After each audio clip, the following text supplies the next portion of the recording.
Editorial Content Manager at Leaders In. We're here at BWB 2019, and I'm joined here today by Martin Akerman. He is the CTO and co-founder of Envisagenics. Envisagenics. Yes, thank you. Long name. Thank you so much for joining us today. Yes, thank you for inviting. Perfect. So I wanted to get started. If maybe you can tell me a bit about your journey into leadership. So you went from a scientist to co-founding your own company. Can you tell me a bit about that? Yes, my background is in biology and computer science. I started as an academic. I did my PhD in Technion, Israel. So I became a PhD student working on splicing. I moved to Cold Spring Harbor Laboratory in New York to work with Professor Adrian Greiner. His lab was and has been developing RNA therapeutics, drugs to control RNA splicing in neurodegeneration and in cancer. So I work as a computational biologist in a number of projects in those areas, and by doing that I developed software to tackle different instances of the drug discovery process. At some point during my postdoc, the drug that eventually became Spinraza was invented at the lab, and the clinical trial started, and it was we were all very surprised by the results in the clinical trial and the fact that this is working so good. So I wanted to start a company. I wanted to take all the pieces of software that I've been developing and build a platform. But this has to be done in a company setup because I wanted to be able to optimize this software, build a product, be driven by a mission, and not having to develop new algorithms all the time like it's required from an academic scientist. I met my co-founder, Maria Pineda. She is the CEO. She also has a science background. She was a PhD student at Cold Spring Harbor, but she left to become a venture capitalist. Oh, wow. And then we reconnected. We decided to start a company together. So with my technology and her know-how in company building, we started Envisagenics. Amazing. And just to sort of lead off on that, was it difficult deciding to move from just being a scientist and in that area to sort of starting a business, or did it help that you had a co-founder? Oh, it absolutely helped that I had a co-founder, because co-founders for each other are the first people that believe in each other, right? So it's crucial to have people believing in you and in what you want to do, in your mission, and the whole journey is kind of like bringing people on board. Yeah. As a first-time entrepreneur, were there any challenges that you faced that maybe you hadn't anticipated going into? You said you didn't really, know where you were getting into, but as you got into it, was there, anything? Like everything was a challenge, from fundraising to finding your partners, your champions, your advisors, your team, building your team. So I think that the big challenge is to explain RNA splicing to everyone, because what we do is different and it's new, and we have to explain it from scratch every time. But that's the whole point about innovation, is doing things in a different way, trying something completely novel, breaking the mold, trying to solve unsolved problems yet, and we do that with RNA splicing. Amazing. And what would be one piece of advice that you might give somebody who's aspiring to become a leader or an entrepreneur? Yeah. Well, I'll talk to the academic in me, right? It's kind of like I'm gonna give advice to myself. Yeah, I love that. 6 years ago. So yes, if you are an academic and you want to become a leader in the industry, you need to stay focused. You need to work on your proof of concept.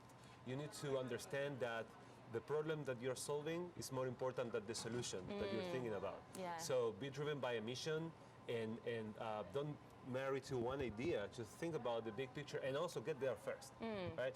And the other thing is that you need to understand, as a young entrepreneur, that there are a lot of smart and kind people along the way that are going to help you. So connect with them, let them help you, have advisors, build a team. It's very important to build a team. Get a team with this high energy, smart, creative, brave folks like the Envisagenics team. Because you're going to need them to go through this journey.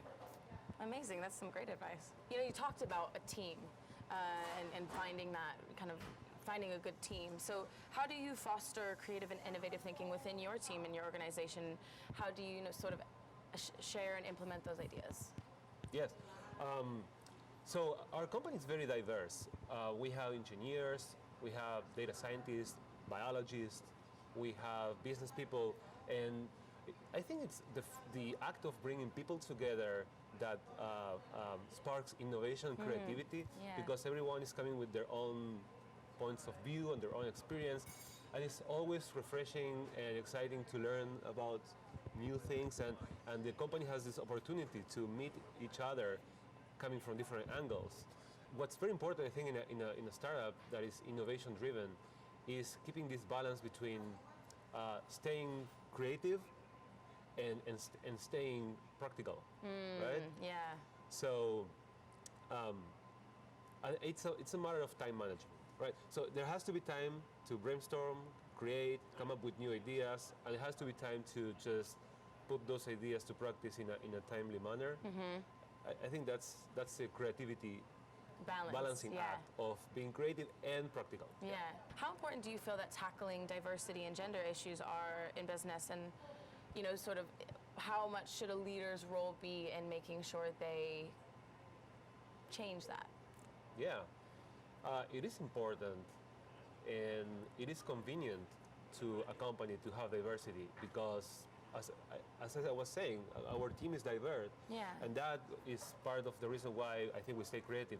So our company, diversity in gender and all these other aspects come naturally to our company. So we have a woman CEO. Wow, yeah. To begin with. Yeah. Many of the directors in the company are women, and they were chosen based on their talent, right? Not on their gender. Yeah. So it just happened naturally.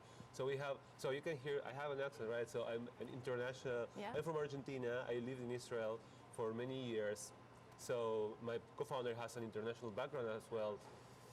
Many languages are spoken at the company, and it's great, because not only professional diversity, but also everyone coming with their backgrounds and their way of thinking from home, I guess. So it is an asset. That diversity is an asset. Yeah. So it's good for a company to have it. I love to sort of ask this question about mentorship, because I know in a lot of cases mentorship can really help develop leaders. So I'm just curious if you think that mentorship is an important part of developing, and have you ever had a mentor? I'd love to hear maybe a little story. That was my advice before, by the way. Have a mentor, right? Yeah, yes, it is important. It is important to have a mentor. Mentors are not only inspiring, but time-saving in a big way. So just like, don't do the same mistakes that they did before, or like just learn from them. They can tell you what happened to them, and you can project that on your own life. Yeah. So yes, mentors are very important. If I had to pick one, I'd pick Adrian Krainer, my postdoc advisor. I mean, I learned from him as a scientist this lesson of translating basic science into solutions to patients. Like, it's shocking realization that now splicing is curing people.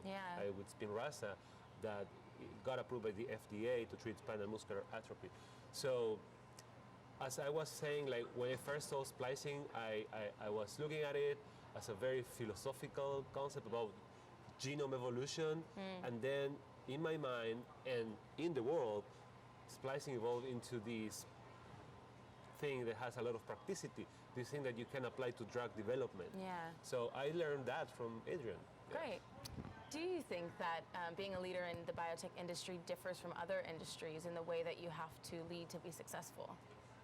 I guess that in the biotech industry, our bar is pretty high, because what's at stake is humans' life. We are developing therapeutics. So, and if I had to compare us to other companies developing AI, I think it really, really matters to prove that this AI works. So it's been important for us as a company to move from AI software into like full-on biotech and open our own lab. So we have to validate the predictions that we make. It's not enough to have algorithms and visualizations. You have to have proofs that those things work. So in vivo, in vitro validations, I think that it's a big differentiator. Where do you see AI and biotech sort of being in the next 10 years? Okay.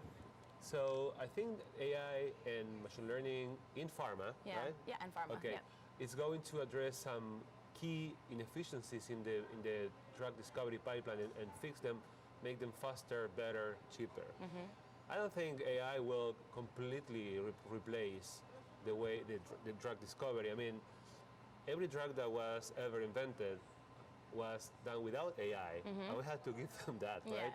But as the year passes, the challenges get harder to cure cancer, cure genetic diseases, and I think AI can help in that sense.